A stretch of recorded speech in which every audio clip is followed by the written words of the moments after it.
Europa está vivendo uma grande crise e aqui vai a minha sugestão para eles: é salvar os bancos e punir os banqueiros. Vamos lá. Bom, eu recebi os comentários desse rapaz aqui, ó. Aí se apoia seu keynesiano enrustido. Dá uma olhada. Isso aqui está falando que a escola austríaca está certa e Keynes está errado. Admite o keynesianismo vai afundar, está afundando o mundo. Então, tá nada, tá? Depois eu mandei mais uma mensagem para ele avisando que eu ia fazer um vídeo sobre isso. Aí ele deu uma caprichadinha a mais, olha só. Ainda não estou com esse gabarito todo, preciso estudar mais, mas defendo um Estado laissez-faire com a única função de proteger liberdades individuais. O governo tem um papel regulador que é para proteger a vida, a liberdade, a propriedade e a busca da felicidade, nos proteger de outros indivíduos ou governos que querem violar esse direito. Significa deixar as pessoas ser, a menos que elas não estão deixando os outros serem. Por isso me identifico muito com a escola austríaca. Muito bonito, tá, gente? E isso é fato, né, cara? Quanto mais liberdade econômica, mais próspero o país e mais imune à crise. Muita mentira, tá? Isso aqui é totalmente o contrário. Quanto mais liberdade, maior a crise. Só buscar os dados. Por isso me oponho tanto a Keynes. Ele se opõe a Keynes, mas ele mesmo está falando que ele precisa estudar mais. Ele não está sabendo das coisas. Eu sou admirador de Ayn Rand, é demais. Talvez, veja bem, talvez Keynes seja bom para socorrer o país em grandes crises internacionais que provocariam um estrago muito grande. Bom, aqui ele já tem uma pequena percepção de que ele está errado, tá? Quando a possibilidade for viável. Mas logo ser abandonado e não ser tomado como padrão, como se tornou. Isso aqui ele tem um pouco de razão, tá? O Keynes, ele não pregava o gasto abusivo, ele pregava a política anticíclica, ou seja, você economiza no tempo das vacas gordas para gastar nos tempos das vacas magras. Mas é que os políticos adoram gastar nos tempos das vacas magras, vacas gordas, e empurrar a culpa para Keynes, tá? Mas vamos lá, ele diz que precisa estudar mais. Então, como é que se faz isso? Eu aconselharia ele a ler esse livro aqui do Nouriel Roubini. Esse cara aqui é o papa das crises. Então, nesse livro aqui tem a base de todas as escolas de economia que ele precisa aprender para poder discernir uma da outra. Mas mesmo assim, eu vou dar uma palhinha para ele aqui. Então, quem que era Keynes? Keynes, gente, é o economista mais importante que surgiu da Grande Depressão. Ou seja, para poder acabar com a Grande Depressão, quem viu a resposta mais correta foi Keynes. Ele fez aquela teoria geral do emprego e da renda, não sei o que, tá? Em 1937. E, provavelmente, o mais importante economista do século XX. Isso aqui não é eu que estou falando, não, gente. Isso aqui é o Nouriel Roubini. Então, antigamente, antes da crise de 29, quem que predominava? Eram os economistas clássicos. Seria a escola austríaca de hoje, tá? A escola austríaca simplesmente pegou os clássicos e deu uma melhorada neles. Então, o que os clássicos pensavam? Que a economia se autorregulava. Então, o papel do governo era basicamente o que o moço que me mandou a mensagem falou. O governo praticamente não devia fazer nada, devia ficar só observando. Então, eles falavam que a crise aumentava o desemprego, realmente. O desemprego diminuía o salário e, como um salário baixo, o empresário recontratava a pessoa, porque é aquela lei da oferta e da demanda. Tá? Um salário mais baixo provocava contratações. Só que aqui que está a grande mentira, e o Keynes discordou dessa sequência. Vou mostrar para vocês a sequência que o Keynes apresentou em 1937. Então, a economia não se autorregula. Um governo forte é importantíssimo para regular a economia. Aqui que os austríacos estão errados, tá? A crise aumenta o desemprego, tá? Eles é igual aos clássicos. O desemprego diminui o salário e a renda total, tá? do país. Com essa perda de renda, cai a demanda agregada. Aí o empresário vai contratar? Não. Ele está com oferta, ele está com excesso de oferta, tá? Então o que ele faz? Ele demite mais ainda e dá um ciclo vicioso. Então o Keynes, a ideia dele era quebrar esse ciclo. O Milton Friedman era mais ou menos igual ao Keynes, só que ele pregava mais pelo lado monetarista, tá? E ele era adversário do Keynes. E ele que falou aquela frase: agora somos todos keynesianos. Então ele era monetarista, tudo se explica pela flutuação do meio circulante. Em 1929, qual foi o erro do governo para o Milton Friedman? Foi que o governo deixou o banco quebrar e com isso houve uma grande contração do meio circulante. Essa contração provocou o colapso da demanda agregada e toda aquela crise. Tá? Então é uma visão muito parecida com o Keynes, mas mais pelo lado monetarista.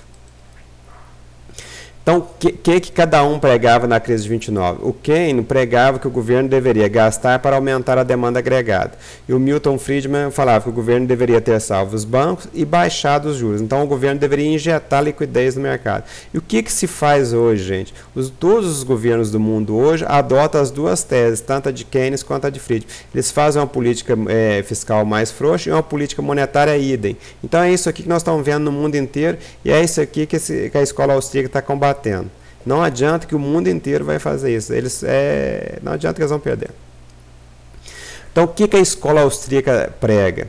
Ela prega que o governo não deve intervir para que haja a destruição criativa, ou seja, as empresas que são deficientes, elas vão morrer e vão nascer outras novas muito melhores. Eles têm uma razão parcial. Então, o governo deve intervir, mas não deve intervir de maneira ostensiva, de modo a salvar quem for muito ineficiente. E que essa intervenção do governo acaba criando uma economia de zumbis. Eles têm razão também. E também que a intervenção cria um risco moral, ou seja, os banqueiros emprestam dinheiro para a Grécia porque sabem que eles vão ser salvos pelos governos. Então, isso aqui tudo eles têm razão. E que com a intervenção do governo também as dívidas dos governos crescem muito e se tornam impagáveis. E que os governos também, ao fazer uma política monetária mais frouxa, conforme o Friedman prega, acaba criando inflação. Então, tudo isso aqui é verdade, tá? A escola austríaca tem razão. E ela pensa mais no longo prazo. O Keynes e o Friedman pensam em resolver o problema mais no curto prazo, mas só que, como não tem almoço grátis, todas aquelas medidas defendidas por eles vai causar problema no longo prazo e a escola austríaca está coberta de razão nesse ponto. Mas vamos lá, o que pensa o Luiz Gonzaga Beluso?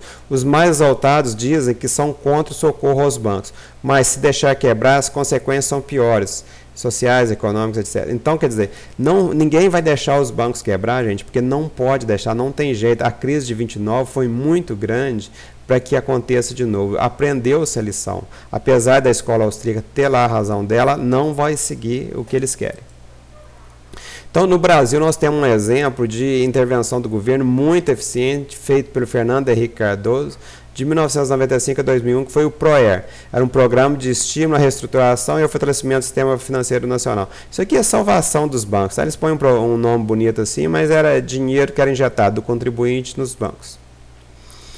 Bom, o real acabou com a inflação. Os bancos viviam de inflação. E isso provocou uma grande crise bancária, porque o rendimento, o dinheiro que ficava na conta corrente dava para os bancos era muito alto e acabou aquela fonte de receita e os bancos tiveram que começar a cobrar tarifa. Mas até eles mudarem, isso aqui quebrou todos os bancos brasileiros.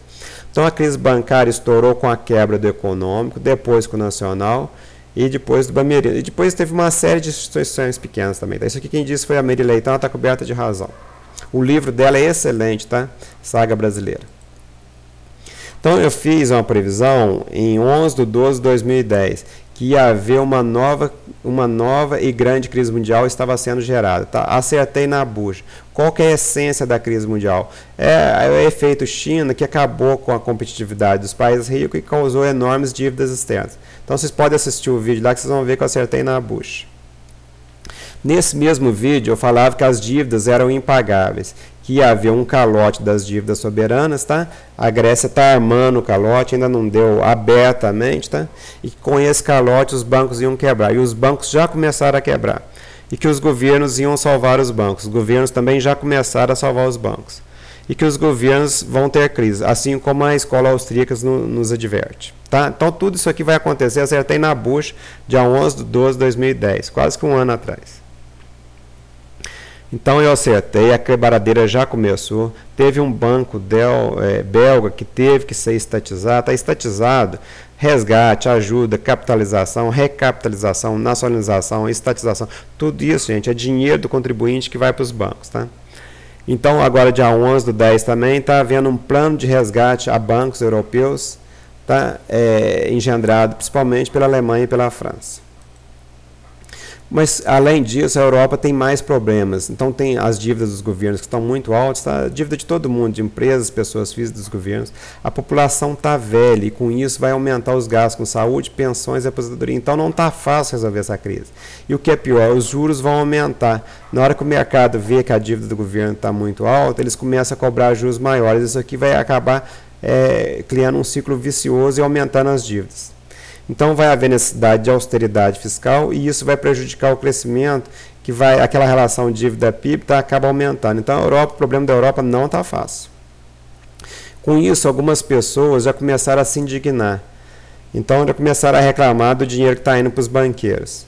Lá em Nova York já criaram o movimento Occupy Wall Street, tá? Muito interessante para nós que estão assistindo de camarote, tá? Então Occupy Wall Street. Qual que é a solução que eu vejo para a Europa, então? Eles vão ter que adotar políticas fiscais e monetárias mais frouxas, tá? Não os países como a Grécia, mas a Europa como um todo, principalmente o governo central da Europa, pelo Banco Central Europeu, entendeu? Eles vão ter que injetar dinheiro nos governos, como se fosse federalizar a dívida da Europa, os Estados Unidos da Europa. Então vai ter que adotar política fiscal e monetária mais frouxa, mas também não pode abusar muito, porque senão dá merda, conforme a escola austríaca nos mostra, tá? Então vai ser uma sintonia fina, um trem complicado de fazer. Vamos ver para que lado que vai. Aqui temos a dívida pública em porcentagem do PIB dos Estados Unidos e do Brasil. Dos Estados Unidos vocês podem ver que depois que estourou a bolha imobiliária, a quebra do Lehman Brothers, a dívida pública dos Estados Unidos aumentou consideravelmente. Isso aqui foi quando teve o ProAir, que o governo salvou. Então as crises bancárias aumentam a dívida pública do governo severamente, conforme a escola austríaca prevê, tá? Mas agora no Brasil está tudo bem. Aqui em 2008 caiu bastante, porque o governo é credor em dólar, então quando o dólar sobe, a dívida líquida do governo cai. Interessante, isso aqui é um seguro, tá? O governo brasileiro está fazendo tudo certinho, e o governo americano está indo para a crise. Isso aqui eu peguei lá no FMI, tá? Nesse link aqui, vocês puxam um monte de coisa lá, tá? Então, conforme a escola austríaca prevê, a dívida pública aumenta muito em épocas de crise. Algumas economias da União Europeia destacam-se pelo significativo aumento da relação dívida-PIB. Então, a Grécia com crise aumentou, tá? Já estava muito alto, por isso que ela foi na frente. A Irlanda estava muito baixa, tá? Mas a crise muito forte. Portugal está aumentando, a Espanha também. Então, isso aqui é o custo de salvar os bancos praticamente, essa diferença de dívida aqui é o custo da crise bancária.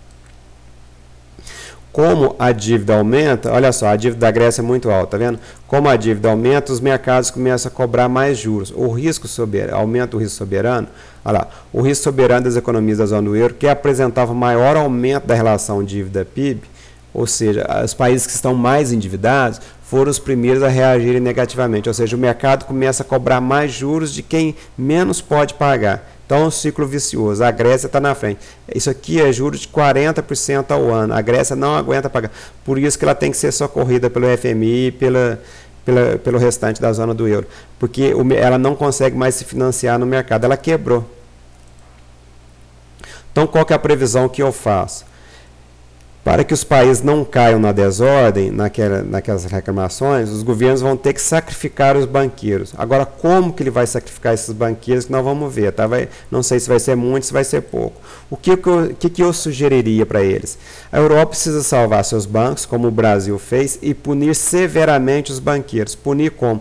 Tomando todo o dinheiro que os banqueiros têm. Não só tomar o banco deles, como tomar o próprio dinheiro deles. Como o Brasil fez, como o Fernando Henrique fez, como o PSDB fez. É assim que se faz.